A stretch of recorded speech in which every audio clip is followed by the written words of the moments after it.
పవిత్ర పుణ్యక్షేత్రం తిరుపతి సమీపంలోని శేషాచల అటవీ ప్రాంతంలో భారీ అగ్ని ప్రమాదం సంభవించింది. నగర శివార్లోని జీవకోన అటవీ ప్రాంతంలో ఒక్కసారిగా మంటలు చెలరేగి చూస్తుండగానే అటవీ అంతటా విస్తరిస్తున్నాయి. ఎగసిపడుతున్న మంటల ధాటికి అడవిలోని విలువైన వృక్ష సంపద అగ్నికి ఆహుతవుతోంది.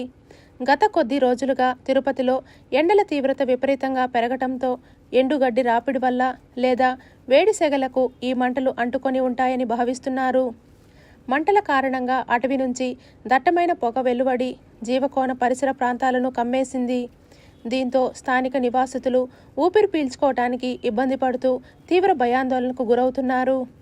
అగ్ని ప్రమాదంపై సమాచారం అందుకున్న అటవీ శాఖ అధికారులు, సిబ్బంది వెంటనే రంగంలోకి దిగారు. మంటలను అదుపు చేసేందుకు శతవిధాలా ప్రయత్నిస్తున్నారు. అయితే అడవిలో గాలి వేగం ఎక్కువగా ఉండటంతో మంటలు ఒక ప్రాంతం నుంచి మరో ప్రాంతానికి వేగంగా విస్తరిస్తున్నాయి. ఇది అటవీ అధికారులకు పెద్ద సవాలుగా మారింది. ఈ కార్చిచ్చు కారణంగా అడవిలోని మూలికా సంపదతో పాటు వన్యప్రాణులకు కూడా ముప్పు వాటిల్లే ప్రమాదముందని అధికారులు ఆందోళన వ్యక్తం చేస్తున్నారు. మంటలను ఆర్పేందుకు అదనపు బలగాలను రంగంలోకి దించే ప్రయత్నం చేస్తున్నారు.